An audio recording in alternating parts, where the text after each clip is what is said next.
Darker Pastures is a prairie gothic horror anthology and contains scenes and themes which some listeners may find distressing. For specific content warnings, please always be sure to check the episode notes and listen at your own discretion. Thank you for tuning in. I hope you enjoy today's humbly hideous offering.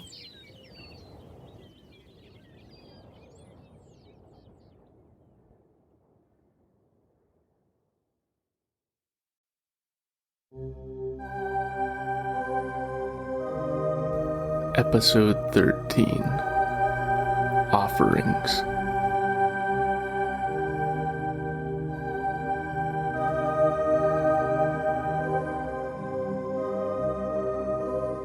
The crisp black skies, flecked with keen stars beyond counting, stretch illimitably overhead, coy and mysterious. Some of the light that seeps down from those myriad points, which to the earthbound human eye seem little larger than the point of a pin, is perhaps older than humankind itself. From suns and galaxies that have long since died, and which are so far distant that the rays of their images still travel through the great void, to fall ghost-like upon our retinae. As our species acquired language, built cities and empires, devised ever newer ways to murder, to exploit both the land and each other, that light has tumbled through lifeless space, a vacuous, wordless message from worlds long past, to the wonder and terror of this sprawling infinitude, of the thoughts born of its contemplation. Oren is wholly oblivious. Truly, he isn't given much to thinking deeply at all, not anymore, in the wake of 2 catastrophic divorces, of his children's total abrogation of all contact with him, and the final straw, after being fired the week prior from the local garbage collection company for his drinking and the problems it supposedly caused at work. It's not fair, he tells himself, sitting on the pale green plastic lawn chair in front of his run-down trailer house and draining his 21st can of Bud Light that day. He tosses it into the rusted-out oil drum beside him to join its many vanquished brethren, and the sound of tinkling and shifting aluminum is a strange relief for Oren. Perhaps, if he were sober, he might reflect that it reminds him, however vaguely, of the half-heard murmur of distant, muffled voices, of the way Deke's and Harley's bright voices had drifted down from the rooms upstairs when they played, long ago, in the homely house he'd shared with his first wife, Willa. He thinks of the wide eyes of his children at that tender age, and rubs at his temples, reaches down into the open case at his feet to pull out and deftly crack open yet another can. His eyes blur, and he cannot tell if it's the alcohol or some outpouring of shamefully unmanly feeling. So he grinds it away with the back of a hand, and then guzzles greedily at the cheap, chilled, golden contents of the fresh can.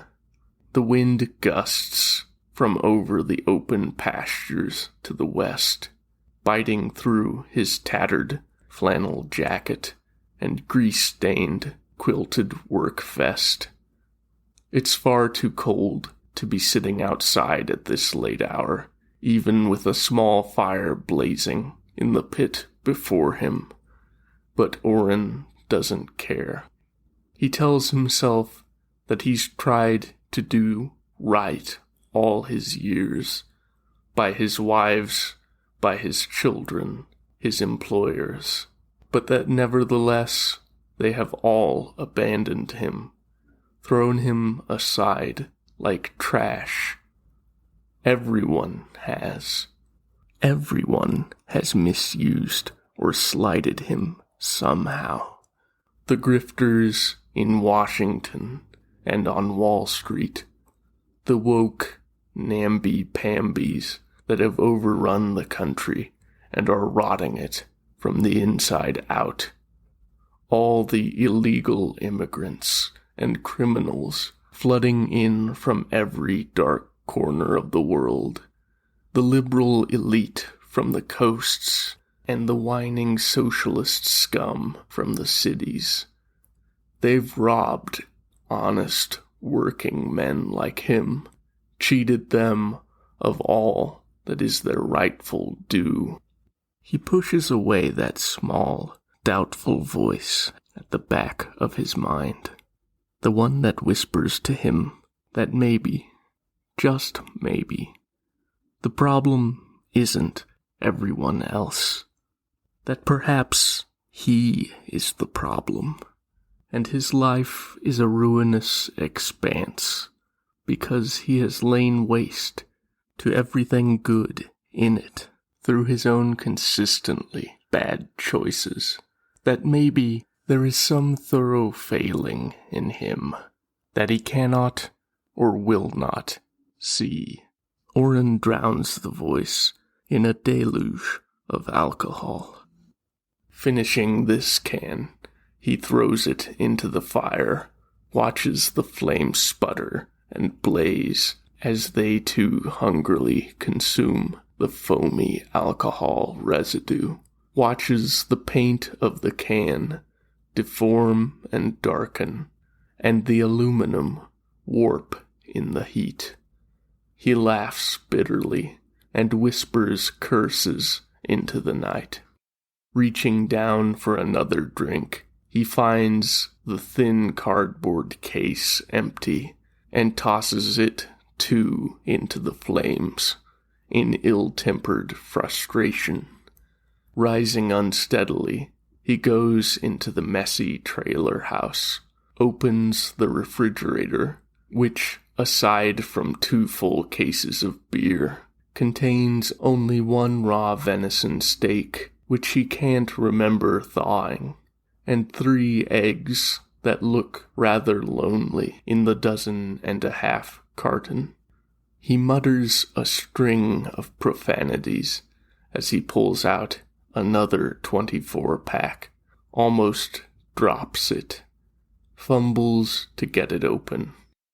Finally, he manages to prize forth a new can, his fingers suddenly seeming much more adequate to the task of pulling the tab and bringing the drink to his lips than to any prior. He empties it, and then another, and then he can't remember exactly what follows. His mind and his eyes are blissfully fogged when he realizes he's outside again, that the fire has burnt down almost to embers, that he's not in his chair, but lying on the frozen earth beside it. I could die out here, he thinks vaguely, could pass out and freeze to death. And how long would it take anyone to realize it? And another part of himself says that's fine, that nothing matters at all, and there's no future, no past, only the drink and the sweet oblivion it promises, that all he needs to do to find the relief he so desperately craves is to just let go. And Oren does, lets himself drift upon the capricious winds of his own befuddled consciousness. Overhead, the stars wheel slowly in the night sky, as the earth spins in its endless, mindless, cosmic dance. When Oren comes to, he's lying face down on the carpet floor of the trailer house, just a few feet from the front door, which isn't wholly closed. Through the gap of about 3 inches, the chill wind moans and howls, and the gas furnace is blasting to maintain the thermostat setting. With a groan, Oren rolls over and kicks at the door with a savage, stomping motion. It takes 2 attempts to get the door to shut properly. Feeling exhausted by even this minor effort, he crawls to the sagging, stained recliner that is the only furniture in the small living room, and uses it to pull himself up onto his feet. His stomach roils with nausea and heartburn, and his head feels like it's about to split open from internal pressure. Stumbling toward the refrigerator, he fishes out a can of beer and downs it, sighing with relief. A little while later, as the discomfort slowly begins to fade, he looks around for his phone, finds it lying on the tiny kitchen table next to a half-eaten hot dog from the day before, or perhaps 2 days ago. He can't be sure. Tapping the screen into life, he ignores the low battery warning and opens the Facebook app. He'd only ever gotten onto social media to interact with his children, but even after they had deleted their profiles, he kept coming back. It was how he kept in touch, as much as he does, with his relations and his old friends, and since he was fired last Friday, it's been his only social interaction, discounting the terse exchanges with the gas station attendant during his beer runs into town. Scrolling through his feed, he sees little of real interest, ignores the post from his crazy cousin Beth Ann about recent UFO sightings in the area, and tries to ignore the picture of his last ex-wife with a new guy. He thumbs his way down until the headline of a shared article draws his eye, all in capital letters and with an exclamation mark at the end. Leftists indoctrinating and stealing our children. Normally, he doesn't read articles from social media, having little interest in either gossip or genuine news, but the thought of his estrangement from Harley and Deke, which had seemed to him to come so suddenly and without explanation, lingers in his mind. Darkly intrigued, he taps the link and begins to read, eyes slowly widening. With each word, his mind seems to grow sharper and more focused until he feels more awake and aware than he has in weeks, even years. It feels to him like the scriptural scales are slowly falling away from his eyes, that a world which had always seemed inexplicably chaotic and capricious in its cruelty is slowly rearranging into an even more sinister kind of order that he is seeing for the first time at the age of 57, that all of the injustice he has lived through can be traced back to a single malign force which has insinuated itself into every aspect of society. The battery icon begins to flash, alerting him that shutdown is imminent, and with a growl of annoyance, he fetches the charger and plugs it into the phone, goes back to his reading. He finishes the article, goes back to his feed, follows more links, and then begins to search out the new terms and phrases he has encountered, delves further and further into this dark, awful web, which has always ensnared him, but which he is only now seeing. For the past 3 days, Oren has spent most of his conscious hours sitting at the cluttered table, sipping his light beer more measuredly now as he scrolls through page after page.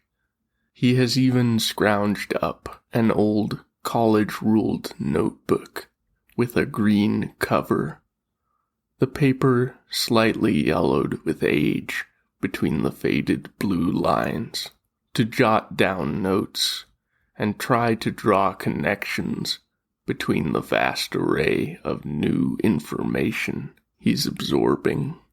He even manages to eat properly once, frying up the eggs and steak, which apparently was not too old, tasting only slightly rancid, and never making good on its threat to come back up. But even after cutting back a little, he does inevitably find himself reaching his last beer. Tearing himself away from his reading, he emerges from the house for the first time since the night he passed out, gets into his battered, rust-pitted 97 Ford Ranger, and rolls down the icy gravel roads toward town. When he reaches the gas station that sits upon the highway, his preferred stop since it doesn't require him to venture further than the town's outer periphery, the sky is awash in pastel hues of yellow and pink and aquamarine, slowly giving way to deeper blue as the sun slips under the westward horizon. As he parks in the gas station's wide-open lot, he notices a van with out-of-county license plates sitting beside the gas pumps, but pays it no further mind. Inside, there's only the gas station attendant, and what he takes to be a middle-aged couple, neither of whom he recognizes, but who both look very much like locals. As he withdraws a couple of Bud Light cases from the cooler, the doorbell chimes, and a young girl of about 6 or 7 walks in. Oren's eyes narrow as he notices something off about her movements, almost as though she is sleepwalking or entranced, or drugged, he suddenly realizes. The girl, who has a much darker complexion than anyone else in the gas station, and whom Oren assumes is Latina, stops and looks around, her eyes falling first on the sleepy, disinterested attendant, and then on Oren himself. As their gazes meet, Oren recognizes at once the emotion in her features, underneath the addled fogginess, silent, helpless terror. And from a few aisles over, he sees the couple cease their quiet, easy conversation, and suddenly look toward the girl, the man striding over and seizing her arm, speaking in clipped, low tones. Oren edges closer, trying to overhear, but then the man is pulling the girl out of the gas station and back toward the van. The girl offers no resistance, but Oren thinks, though he cannot be certain in the gathering gloom, that he sees tears begin to stream silently down her cheeks. Oren hurries over to the counter, tosses down a couple bills without waiting for the attendant to ring him up, overpaying. He ignores the attendant's startled protests as he gathers up his beer and strides out to his pickup, his attention fixed on the van. A few moments later, the woman also emerges, carrying a case of bottled water and a bag full of what seem to be candy or maybe protein bars. After the van's headlights come to life and the vehicle rolls out of the lot and onto the highway, Oren follows at what he thinks is a discreet distance, never letting the van get fully out of his line of sight, which is easy to do in this mostly flat, open landscape. They are driving westward, vaguely in the direction of both the Kansas and the Colorado borders. Oren's mind races as he follows, simultaneously disgusted and thrilled by the possibility of having stumbled upon a conspiracy of the sort he's spent the last half a week researching. He wonders if he should call the police, but fears bringing any kind of official authority into the matter will alert the sinister powers that be and seal both the fate of the girl and his own. So he only drives, keeping as close to the van's tail as he dares, and regretting that he has no more than a dozen rounds for the .30-06 Ruger American on the rack behind his head. He's only ever used the rifle for hunting deer and coyotes, the former for meat and the latter for pelts, but he reckons it'll be enough to subdue the man and the woman, if it comes to that. He wonders, with a little more concern, if it'll be enough to confront whomever the man and the woman may be meeting down the road. It comes as a surprise to him when, about 40 minutes later, and before they reach the twin borders, the couple pull off onto a long side road. All this time, Oren has been subconsciously assuming that they're driving to Colorado, perhaps toward Denver or Boulder or Colorado Springs. He's even toyed with the thought that they would turn north toward Sturgis before concluding that the motorcycle rally is just too far off for that to make sense. That their destination would not only be in state, but in the middle of the remote and thoroughly rural west of his own state, seems to him almost unthinkable. He keeps thinking, it couldn't happen here. Not here. Nothing like this happens here. But when he sees the large white house on the hilltop, his mind reels at the implications.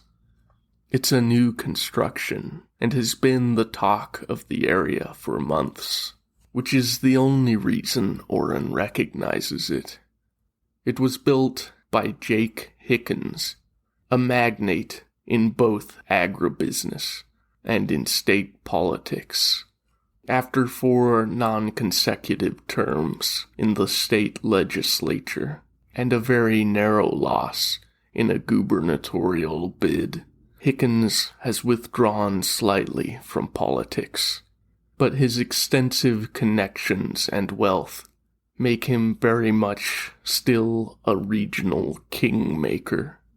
and rumors have swirled that he may even be contemplating a national campaign in the future.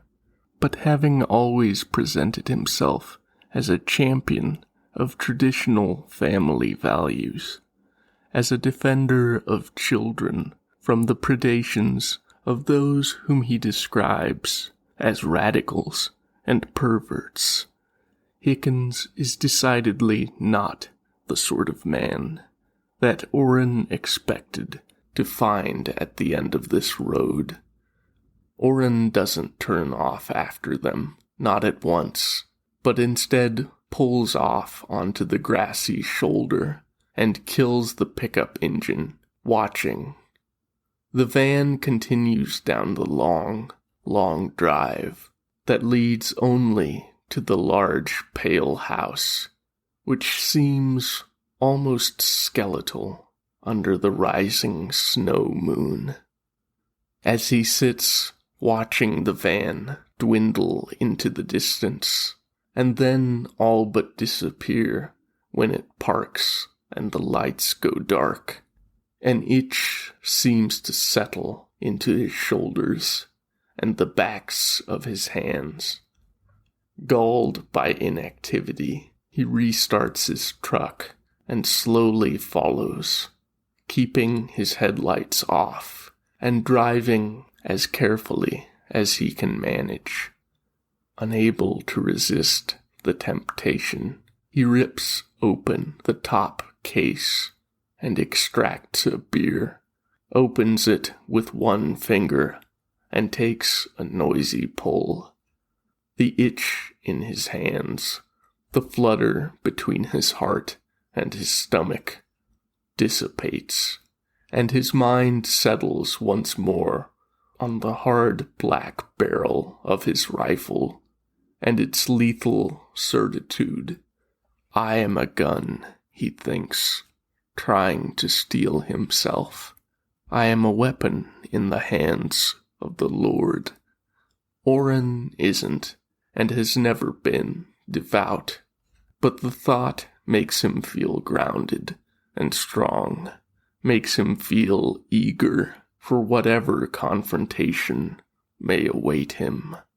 But before he's even halfway up the road, the van comes once more to life, begins to come back down the road toward him.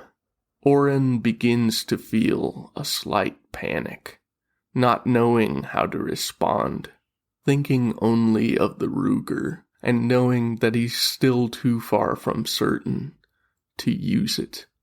So instead, he pulls off onto the side of the road, parks, and gets out, waving his arms at the van as it draws near. The van slows as it approaches, then finally stops, and the driver emerges, frowning. Lit by the backwash of the van headlights, Orrin recognizes the man from the gas station, thinks he also sees the woman sitting in the front passenger seat, but can make out no other figures in the van.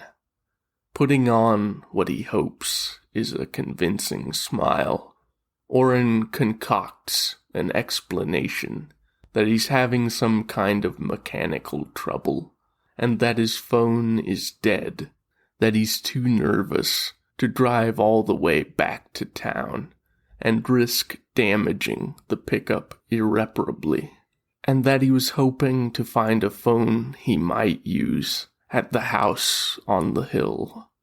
He asks if the driver might let him borrow his cell phone if it's not too much trouble. The man's eyes are cold as he says that he doesn't have service at the moment, and Orrin wonders if the other man has also recognized him. Feigning a sheepish smile, Orrin says it serves him right for not keeping his phone properly charged. Then he asks, in what he hopes is a casual tone, what brings the couple out here at this time, if they have family that live nearby. The man hesitates just long enough for Oren to think he won't respond at all, before saying slowly that they were hoping to meet a family friend, but that he doesn't seem to be home, and they can't reach him since their phone has no reception. Oren commiserates, says that it seems like a very long drive to bring the whole family on, only to meet disappointment at its end. To this, the man responds that it's just him and his wife, that they have never had any children. At these words, Oren's gut lurches, and his mind flashes back to the rifle. Dropping his tact, he says coldly that he was sure he saw a little girl with them earlier. The man starts in surprise. Then his eyes narrow in aggression, and he says that Oren is mistaken, that there have never been any children with them. Oren observes, in a voice thin and keen as a razor's edge in the chill night breeze, that it's a little strange for a childless couple to need such an oversized vehicle, for them to take the gas-guzzling van on such a long trip, if it is indeed just the two of them. The two men stare at each other for a long moment, and a frigid gust tears at their clothing. The woman inside the van shifts, as though she's opening the glove compartment and reaching inside. Oren is about to go for his rifle when the man's expression suddenly changes, and he laughs aloud, just believably enough to unsettle Oren further. He says that this is all a very silly misunderstanding, that it's cold out, and that they should all be getting home. And without a further word, the man gets back into his van and drives away, leaving Oren to whatever fate might await him, had his lie about engine trouble been true. As Oren watches the van turn back onto the highway, he reconsiders his own final words to the man, and realizes that the van could in fact have held many children aside from the girl he saw. And he does feel very, very cold. Reaching into his jeans pocket, he pulls out his phone, just short of fully charged, and dials a number he hasn't used in a long time, which he desperately hopes he's remembering correctly. When Ben Koenig meets him at the bar, Oren is struck by how his old friend's voice, gravelly and ponderous, sounds just the same in person as over the phone, and he also notices how much the man has aged in the last decade, how he looks closer to 80 than 60.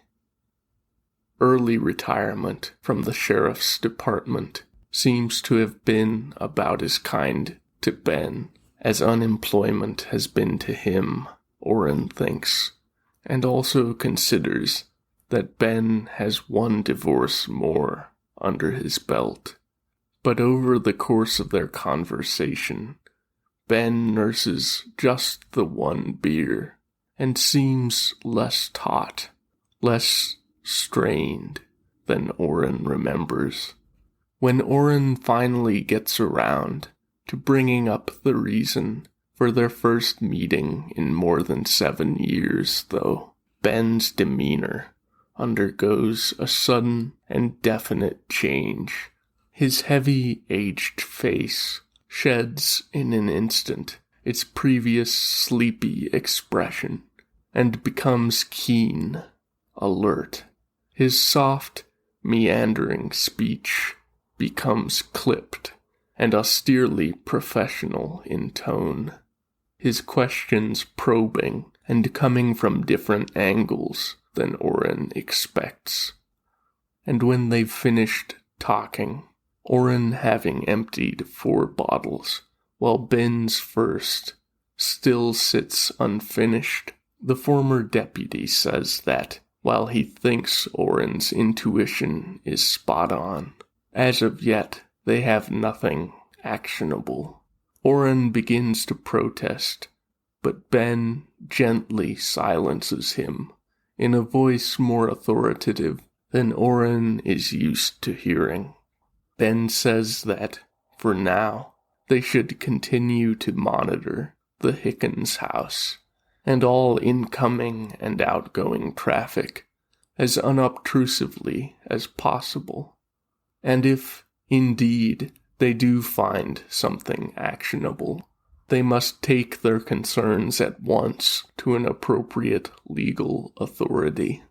Once more, Oren begins to protest that there's no reason to believe the authorities aren't already in the pocket of whatever organization is behind the taking and peddling of children. Ben's brow furrows at this, and he says he doesn't believe that kind of tinfoil hat bullshit, that something criminal may very well be happening here, and that it may also very well involve powerful and influential people, but that is no excuse for blatant vigilantism. Oren swallows his disagreement, reflecting that Ben has far more relevant knowledge and experience than he does, and that he needs his old friend's cooperation. He reluctantly agrees that they will bring it to law enforcement when they find something, hoping that he sounds earnest when he says it. Ben nods once, and they begin to make their plans. It is surprising to Ben that a man with as much influence and means as Jake Hickens has so little security on his property. There are always a few people in or near the house, and he thinks from observing them that some are armed professionals, but there seem to be no real defenses established around the house's perimeter, other than a few motion-triggered floodlights, 3 surveillance cameras, and a standard alarm system. Ben is surprised by this, but is also thankful for it. Perhaps it is complacency or arrogance, but whatever it is decidedly a blessing to the 2 men who have undertaken this investigation. It is Oren who sets up the hunting blind under the cover of darkness, hidden amongst the tall prairie grass and a sparse stand of blue spruces, about 1/3 of a mile from the house. The distance is too great for any sound to reliably carry, but well within range of their binoculars, and giving them a good vantage of both the house and the road. The blind is too small for both men to comfortably occupy it at once, and it makes more sense anyway for them to take surveillance in shifts, communicating periodically via text message. Ben drinks only coffee during this time, and is relieved that Oren too seems to lay off the drinking, at least while he takes his shift. Walking the mile to where they park their vehicles, in a sheltered hollow between 2 hills, where an old homestead once stood, makes Ben feel healthier and stronger with each passing day, and less like the fattened and idle old man he has so long seen himself to be. He tries not to think how, Despite the things that he said that night in the bar to Oren, almost everything they are doing lies outside the boundaries of law, qualifies as trespassing and invasion of privacy, possibly even stalking. Ben tries not to think what it says about him that he's so ready to overlook his own transgressions. It's 2 days after the blind went up and they began their vigil that the other van arrives. Oren is on watch when it happens, and he affirms clearly in his laconic texts that it is a different van than the one he first saw. Ben sits staring at his phone between messages, intensely craving the cigarettes that he gave up years ago, and trying in vain to alleviate that craving with sips of strong coffee. About 15 minutes pass before Oren texts back that more than half a dozen children were in the van, that they were all taken into the house. Herded is the word he uses, and the image this conjures into Ben's mind is so clear and so unpleasant that he shakes his head as though trying to physically dispel it. The van leaves without the reappearance of the children. Oren asks how much more they can possibly need, and Ben perceives his friend's bitterness and impatience, even through the emotionless text on his screen. Reluctantly, Ben replies that they still don't know enough, not yet, and that they must keep watch for at least a few more days. Oren types back a one-word acknowledgement, which Ben is not sure how to interpret. Ben is on shift when the semi arrives 2 days later, witnesses firsthand the dozens of children that are unloaded, and indeed herded like livestock into the massive house. Even in what is essentially a prefabricated mansion, Ben has a hard time imagining where they can be housing so many children, at least humanely. But then he reasons grimly, human traffickers aren't really known for their humaneness. The wind is in the right direction that day, and Ben puts to use the sound amplifier he picked up for bird watching after retirement, tries to glean any snippets of conversation from the men around the place. In all the time since they began their surveillance, neither he nor Oren has caught any sight of Hickens, only the men presumably in his employ, and once a woman they thought might be his wife or daughter, but really could have been anyone. He listens for a long time, hearing nothing meaningful, but then he overhears very clearly, in a conversation between one of the men from the property and the truck driver, the words he has been both hoping and dreading to hear. Make the exchange tonight. The wind shifts direction then, and Ben is unable to catch anything else meaningful, but what he heard is enough to make his innards tingle.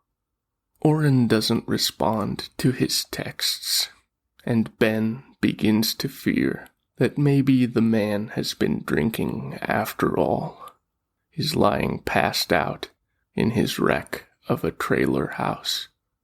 He gets no response to his follow-up messages either, and is grinding his teeth in frustration and worry when Oren's head pops into the blind. "So, when we going in?" he asks. Ben tries to think of a response to dissuade his friend from rash action, but what comes out of his mouth is, "Tonight." Unlike the vans, the truck never departs, and both men have a guess as to why that might be. Their hunch is confirmed when, just after sunset, Ben watches the children being loaded back into the trailer, decidedly more than had initially been unloaded.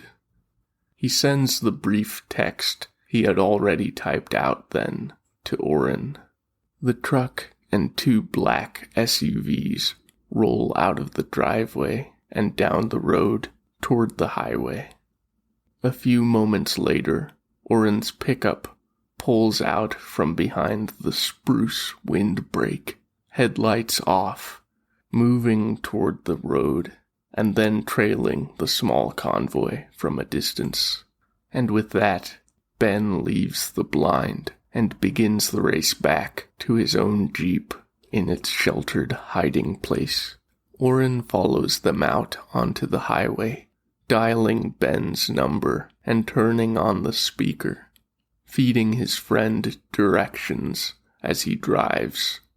It's almost too much for Oren, who has never been good at dividing his attention, and he is worrying about how long this will continue when the truck and the SUVs turn off onto a narrow trail road, out onto the wide, rolling pasture land.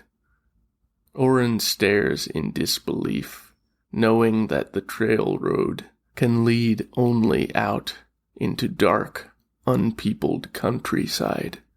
Still, he shrugs. It means fewer directions. He conveys the last to Ben, who he can hear huffing on the other end of the line, and follows the truck. The terrain grows rougher as they go, the tall grass of the prairie hills, broken only by an occasional sandy blowout, or by lines of barbed wire fence. Riding over the rough pastures, the crude trail road, Oren wonders who this land belongs to, if Hickens has bought all of it for just this purpose. The SUVs and the truck disappear over a hill, and Oren races to regain sight of them. As he crests the rise, he finds himself looking down into a small valley, gouged into the earth long ago by the slow but inevitable power of water and wind. Below, the vehicles have parked in a rough semicircle. Feeling exposed, Oren throws the truck into reverse and pulls away from the hilltop, parks it out of sight. Then he explains the situation to Ben, turns off his phone, takes his rifle from the rack and loads it. He slips out of the pickup and creeps back up the hill, keeping low to the ground. Night has now fallen completely, but the bright moon and stars cast enough light for Oren to make his way without trouble, and the still blazing lights of the vehicles below allow him to see much of the movement by Hickens' men. One of the men is now openly carrying a handgun, and 3 of the others have opened the back of the truck and are forcefully herding the children out into the cold prairie night, making them gather in a tight circle between the vehicles. Watching, Oren curses, wondering where the buyers will come from, realizing that the only road is likely the one on which they all drove in. Nervous apprehension prickles coldly at the nape of his neck, but he shakes it away and peers through his rifle scope at one of the men. He looks like a college kid in trendy jeans and a pale blue polo shirt, with a goatee that looks totally out of place on his boyish face. The man looks, Oren thinks painfully, younger than his son Deke. That is when Oren hears the rumble of an approaching engine behind him, then the crunchy whisper of tires on sandy soil and parched grass. In a few moments, Ben's voice drifts softly out of the darkness behind him, asking him if the men are still down there. Oren affirms that they are, continues to watch the spectacle unfolding below. Ben says that he's going to move about 20 feet to the left to get a different vantage, but still be within easy earshot. Offering a terse, muted acknowledgement, Oren listens as the other man's cautious footfalls recede into the night. All of the children have now been removed from the truck and stand, shivering, in a close bunch. Some of them are dressed in only pajamas. None of them are sufficiently dressed against the winter. Something red seems to blossom behind his eyelids, and he thinks of what horrors these children must have seen, what others are still planned for them, and as he struggles to keep his finger off the trigger, to refrain from shooting these men who treat children like cattle, a great shadow swells in the sky, blotting out the stars and the moon. Oren frowns, looking up at it and trying, at first, to place it into the rational framework of a cloud, and realizing that it cannot be. Its appearance was too sudden, its shape too regular, and then he sees small lights blinking all across its surface, red and white and blue, the colors of the flag, he thinks inanely. But what hovers above them is nothing of this country, or of this world. He is about to move toward Ben, needing to talk through this impossibility, despite not knowing what he will say or ask the other man, when there are sudden shouts from the valley below, and then the night erupts with the sharp cracks of a pistol and the louder sound of a rifle in answer. One of the men below crumples, and then Oren is shooting too. He gets off 3 shots before one of the shadowy, suited men in his sights falls awkwardly, and is aiming at the man that seems far too young, when the night is split once more, this time from above. Light, cold and blinding and terrible, pours like liquid fire from the bottom of the massive, sky-borne vessel, making Oren's tightly closed eyes ache and causing the blood to thunder painfully in his veins, his heart to feel on the edge of bursting. When the light finally recedes, and whether that is seconds or minutes before he is able to open his eyes again, he cannot say.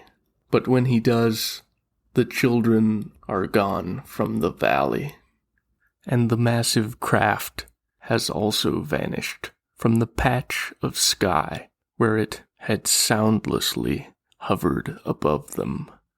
One of the men, rising from where he had hidden in the grass, runs toward an SUV, clambers inside, and drives wildly back toward the road, heedlessly passing by Oren in his urgent flight.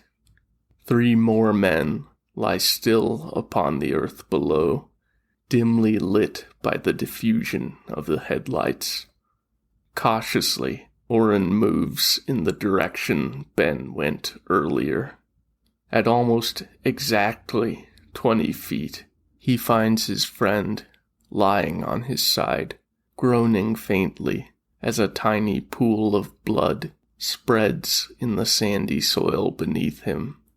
Nearby lies his discarded AR-15. Oren swears and fumbles for something from which to fashion a bandage, when Ben looks up at him and tells him to go to the children. Oren hesitates, hardly willing to speak the truth of what has happened, but finally he manages to say that the children are gone. Ben looks at him flatly for a long moment, and Oren cannot tell if the other man has understood him. Then finally, the former deputy tells him to go make sure. Oren obeys, descending the slope warily, rifle held at the ready should there be any sign of threat.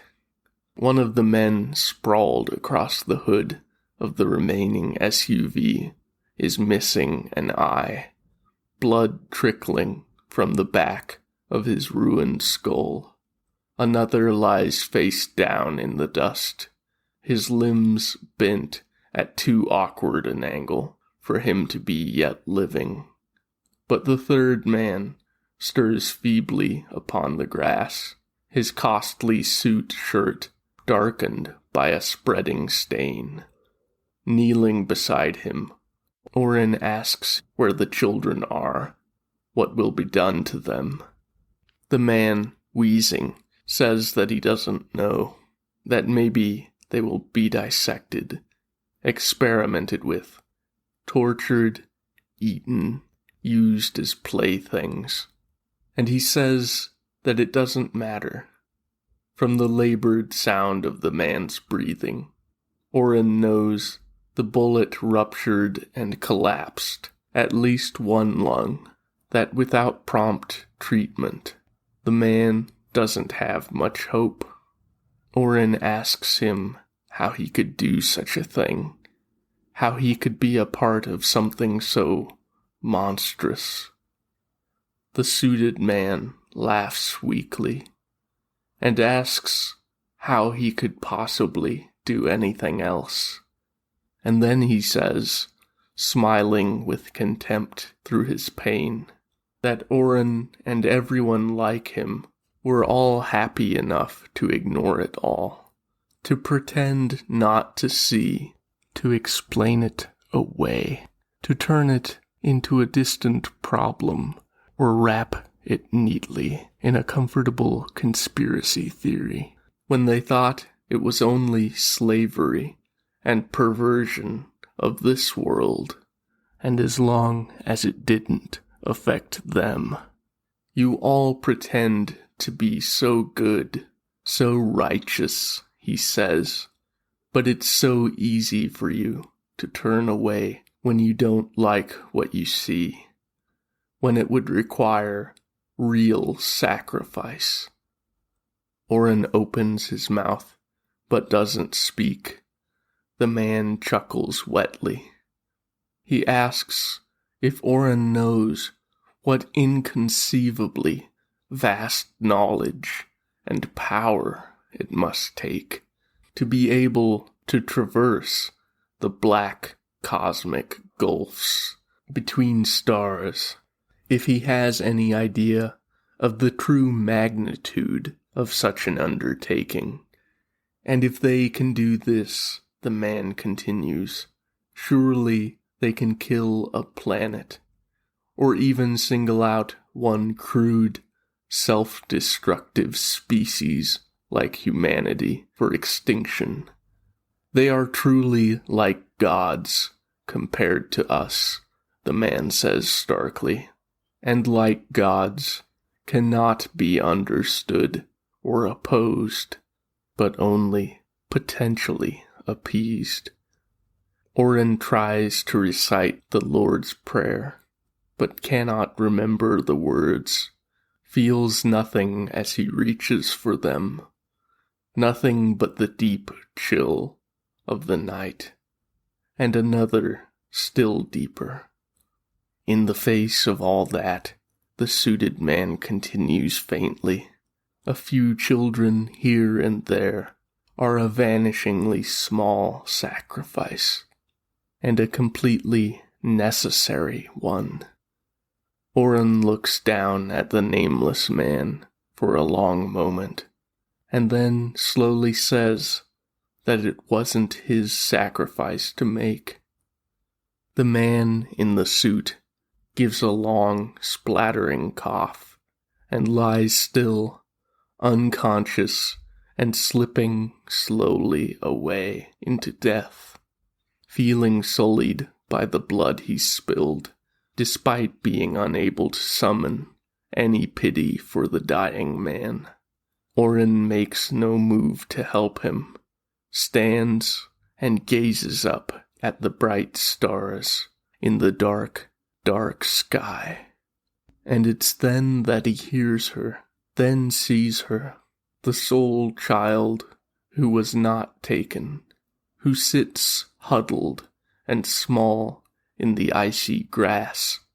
It's the same girl he saw in the gas station, whom he'd assumed was Latina, but as he moves toward her, asks her gently if she's all right, she breathily murmurs, as though entranced, something that to Oren's ears sounds like Habdigasein. Arabic, Oren thinks. And for a moment, ugly feelings and assumptions stir within him. But looking at the small girl, she looks only like a child to him, the same terrified and traumatized girl he'd seen on his last beer run. Taking off his jacket, he throws it around her, feels a twinge of guilt when she startles under that touch. "Come with me," he says slowly, hoping she will understand him. "Safe," he adds. She does seem to understand, the tone if not the words themselves, and takes to her feet uncertainly, follows him back up the hill. He tells her not to look at the dead men as they pass, but she doesn't seem able to focus on much of anything. When they reach Ben, the man has hauled himself up into a sitting position, and looks much worse for it. Ben looks at the girl, tries to smile, and asks her what her name might be. Oren says that he thinks she's Arab, and that she doesn't seem to speak English. The girl repeats the same phrase she'd uttered when Oren first found her below, and Ben frowns thoughtfully. "That's not Arabic. That's German," he says slowly. "She saw them." The two men look up, while the girl repeats the phrase a third and final time. "Ich hab die gesehen." After a moment, Oren tells his friend that they have to get him up, have to get him to the hospital. Ben mumbles something incoherent and slumps forward. Oren tries to lift him, but the larger man's weight is slack, too much for Oren to manage on his own. "Help me," he says hopelessly to the girl, not really expecting a response.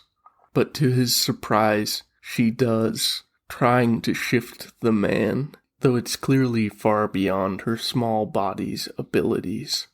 When Oren finally tells her to stop, that it's too late, his hands come away dark and tacky with Ben's blood. The former deputy's eyes are open, staring sightlessly at the wide heavens, and, looking down at his friend, Oren thinks, with uncharacteristic insight, how, in these last hours, his friend has finally become the man he always wished to be, but never could in the realities of daily life and work. A man on a truly and clearly righteous mission. Oren thinks what a tragedy that is, that the world we've built for ourselves entraps us so completely, makes us wholly a part of its soulless machinery. Once more, he follows his friend's gaze upward, and wonders if, somewhere out there, the children will find a better home than the one that they left, will find kinder caretakers than the ones they once trusted, who offered them up like meat on a platter, not even knowing what favor, if any, was bought with that offering. Oren will never know, but he grasps desperately at that hope, even as it seems to slip away from him, as he tries to mentally calculate the stars, as he considers that some of them are not truly stars, but entire galaxies. His mind swims, and he is aware, as he never has been before, of how small he is, how utterly powerless. Somewhere out in that darkness, men whose hearts are full of colder mathematics than his own look up at those same stars. One of them, perhaps, bears the name of Jacob Hickens, but there must be many more, whose names and identities Oren can never guess, and farther away still, minds fundamentally inscrutable drift on solar winds toward unknown and unguessable destinations, impossibly distant and forever beyond his meager reach. The rifle falls from Oren's hands as he sinks to his knees in the dust, crushed by the weight of infinite space. The girl beside him gently tugs at his arm, touching him gingerly and hesitantly, as though his flesh might burn her, and he looks at her, weeping. He tries a final time to pray for guidance, for any sign of what he should do next, but finds within him only a terrible yearning for the golden, heady, Lethean taste of beer, that first obliviating kiss of foam upon his tongue. Speaking for the first time in only slightly accented English, the girl murmurs that they will return, her voice as softly, dreadfully incontrovertible as the infinite, lightless gaps between the stars overhead.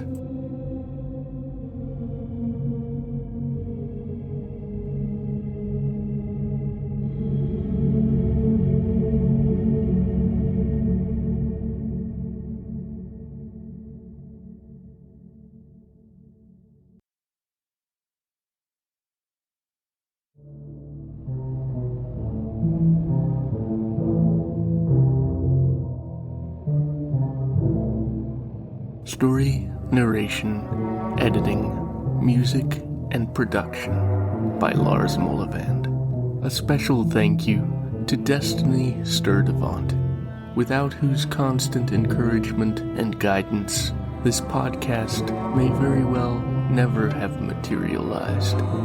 And thank you to all my friends and family who have supported me in this undertaking. I hope you've enjoyed the first season of Darker Pastures, for the sake of maintaining episode quality, and also of preserving my thin facade of sanity. The show will be on temporary hiatus, returning in the second half of 2023. Rest assured we will meet again in darker pastures.